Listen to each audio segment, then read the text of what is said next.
The MacBook Neo is the kind of product I never expected Apple to make. At first glance, it almost feels anti-Apple. For years, the cheapest MacBooks have usually started at $999 aside from older models like the MacBook Air M1, which sometimes dropped as low as $699 during sales.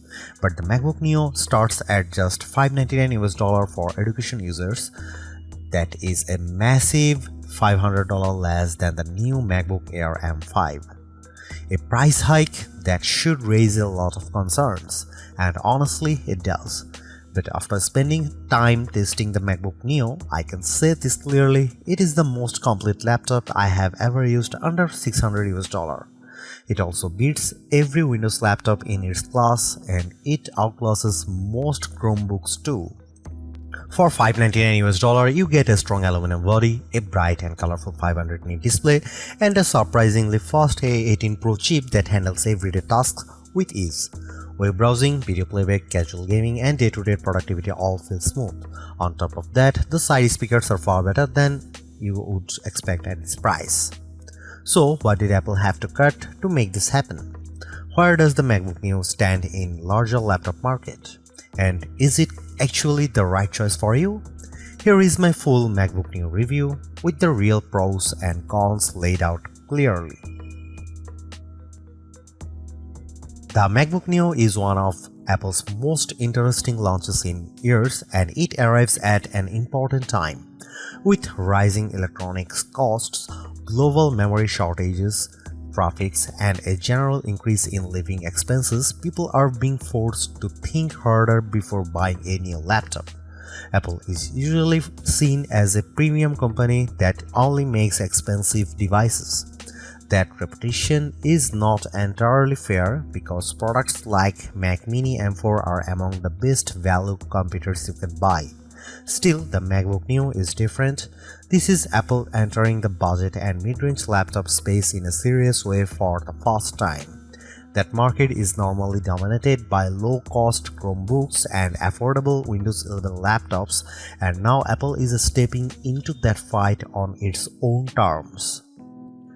And Apple is being very clear about one thing. The MacBook Neo is affordable, but it is not cheap in the bad sense. It is not a stripped down, weak or unpleasant MacBook. You still get a solid aluminum laptop that looks and feels premium, now available in 4 fresh colors that bring back some of the fun Apple used to have with its product lineup. You also get a bright and sharp Retina display with a 2408 by 1506 resolution, which is much better than the 1080p screens that are still common in this price range. The built-in speakers sound excellent, the 1080p webcam makes video calls look clean and sharp, and best of all, the MacBook Neo runs full macOS. That means you can run almost any Mac app you want. The only real concern is 8GB of unified memory, which can limit performance when you push multiple apps at once. Even so, for everyday tasks, I had no major problems using the machine, and that makes it especially appealing for students. The biggest surprise is still at the price. At $599, it is extremely hard to find a Windows laptop or Chromebook that matches the MacBook Neo in build quality, display quality, and overall performance. For students, the price can drop even further to $499, and at that point, it becomes a very easy recommendation. That said, there are compromises. The keyboard has no backlight, which makes it harder to use in dark rooms, and the 2 USB-C ports use older USB 3 and USB 2 technology instead of faster modern standards. Even with those compromises, Apple has made what is easily the best budget laptop you can buy in 2026. It may not be the absolute cheapest laptop available, but it is absolutely worth paying a little more for this level of polish and consistency. Windows laptop makers and Chromebook makers have been put on notice. The A18 Pro chip is one of the biggest reasons the MacBook Neo exists, and it is also one of the most interesting parts of the machine. Instead of using an M-series chip like other modern Macs, Apple chose the A18 Pro, the same chip that powered the iPhone 16 Pro. At first, that sounds unusual. Putting a phone chip in a laptop is not the standard approach, but the logic behind it actually makes a lot of sense. Apple has far more experience designing mobile chips than computer chips, and its high-end iPhone silicon is now extremely powerful in a low-cost laptop that may be smarter than using a weak traditional laptop chip that struggles to keep up. By using an older iPhone chip, Apple lowers the cost without sacrificing too much real-world performance. So why not use an older M chip like the M1? Apple says the A18 Pro has a 16-core neural engine that is better suited for on-device AI tasks, including Apple Intelligent features inside macOS. The M1 is not as capable in that area, and the A18 also benefits from faster memory that makes this choice look a lot more strategic than strange. And because the A18 Pro is still a 64-bit ARM-based chip, the MacBook Neo runs full macOS, not a restricted mobile operating system. You are not stuck with iPhone apps. You can run standard Mac software just like you would on a MacBook Air, MacBook Pro, Mac Mini, or Mac Studio. macOS runs well on the Neo, and although it is not as snappy as my MacBook Pro, it still feels impressive for the price. For the best experience though, you should keep expectations realistic and stick mainly to lighter apps. I used built-in tools like GarageBand and Keynote, and both run smoothly. That is the kind of workload this laptop handles best. You can still go beyond that. I installed Steam, which requires Rosetta on non-Intel hardware, and it worked.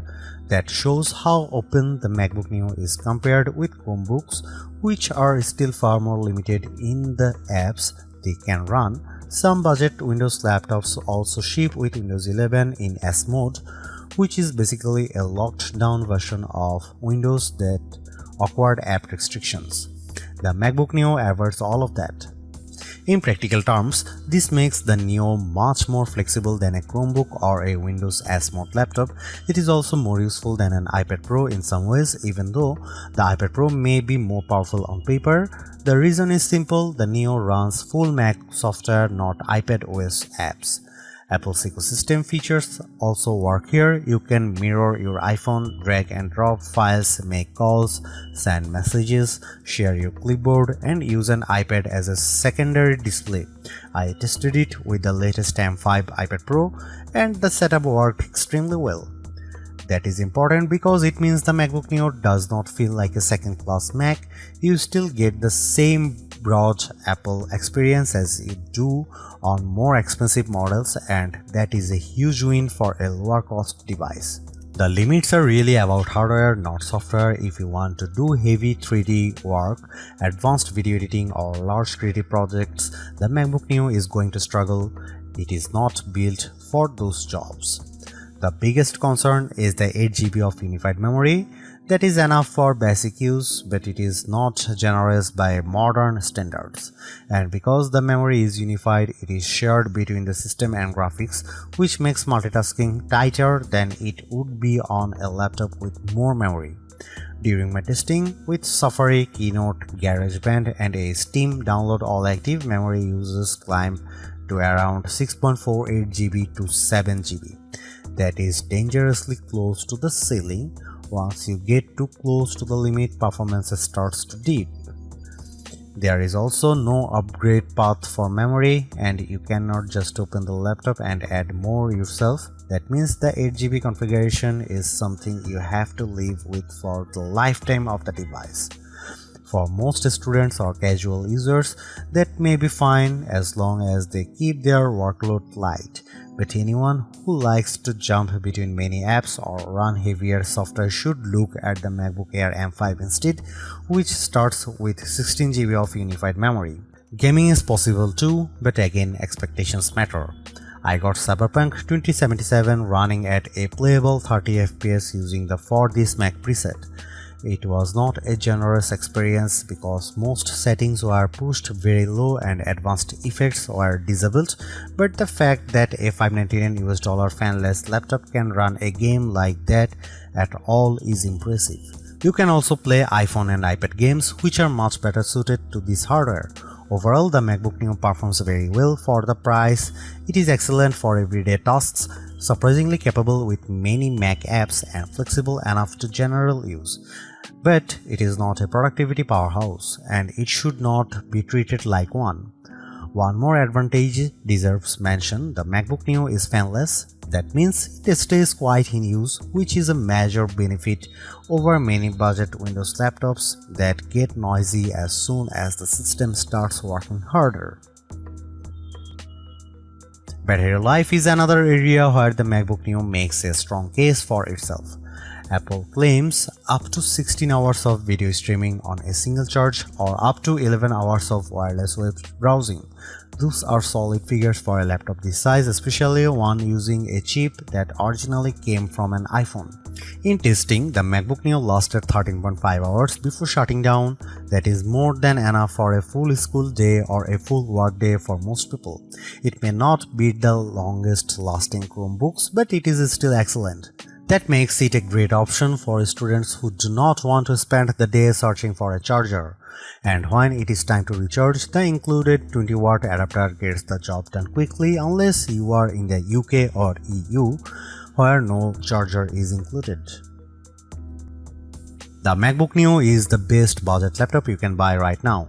It is true that Neo sits at the upper end of what many people would call budget, but the gap in quality between this and most Windows laptops or Chromebooks at the same price is huge. The design is premium, the display is excellent, the speakers are surprisingly strong, and the performance is more than good enough for day-to-day work. What impresses me most is that Apple did not cripple macOS just to hit a lower price. You still get the full Mac experience along with support for the broader Apple ecosystem. That makes the Neo feel like a real MacBook, not a watered-down version. Yes, there are compromises. The USB-C setup is awkward, the keyboard has no backlight, and the 8GB memory limit is restrictive, but those issues are understandable in a laptop this affordable, even if they are still disappointing. At the end of the day, Apple has made a budget MacBook that actually feels worth buying. It is not the cheapest option on the market, but it is one of the smartest.